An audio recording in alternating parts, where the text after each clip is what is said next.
Merci. Jacques Krabal pour le groupe 2RDP.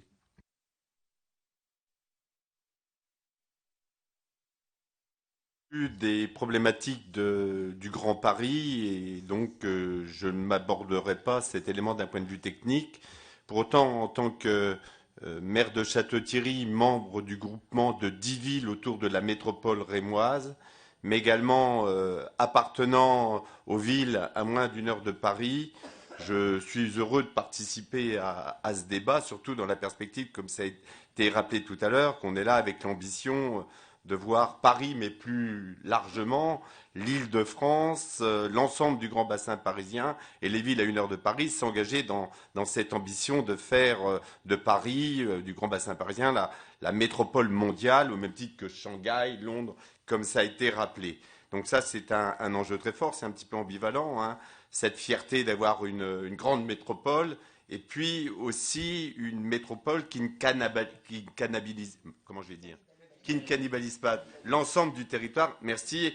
Avec cette hypercentralisation qu'on connaît de la France, bon, même si la décentralisation a eu quelques effets très positifs sur des grandes villes en bordure à l'ouest ou en bordure de frontières, bon, la question que je voudrais vous poser, Monsieur le Président, c'est que vous nous avez parlé dans le détail de la restructuration du réseau d'infrastructures de transport en commun périphérique à Paris, desservant les pôles urbains. Et puis, donc, je voudrais, moi, la grande question, parce que c'est Madame Hazan, maire de Reims, qui s'interroge également sur tout ce projet. Ne va-t-il porter ombrage aux villes ou métropoles du grand bassin parisien, des villes à une heure de Paris?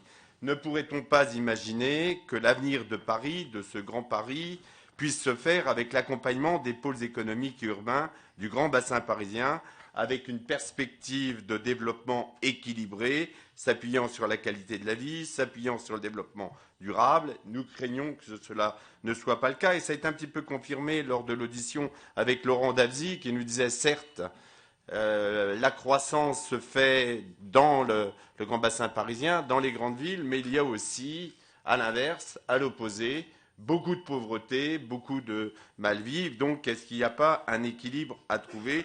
Donc, selon votre vision politique, quel avenir pour les pôles métropolitains des villes du bassin parisien situées à une heure de Paris? Et donc, quelle place pour Le Mans, Orléans, Reims, Amiens, comme ça a été rappelé? Et puis, sur la problématique du transport aérien, ce qui va un petit peu dans le sens de ce que je disais, on découvre nos territoires quand il y a des améliorations à apporter sur les nuisances sonores. Vous savez qu'il y a eu une modification des couloirs aériens. J'étais ce midi avec les associations qui sont battues contre ces nouveaux couloirs aériens, qui touchent plus d'1 million de personnes. Vous les avez soutenus. Et donc là, il y a des problématiques de santé, il y a des problématiques de nuisances sonores, comme je le disais. Quel est votre positionnement par rapport à cela? Et donc, comme on a parlé un petit peu de poésie, comme je le fais à chaque fois, en tant que maire de Château-Thierry où est né Jean de La Fontaine, est-ce que vous faites, vous, de cette morale de la fable Le Lion et le Rat, dans son livre 6, qui dit « On a toujours besoin d'un plus petit que soi ». Merci.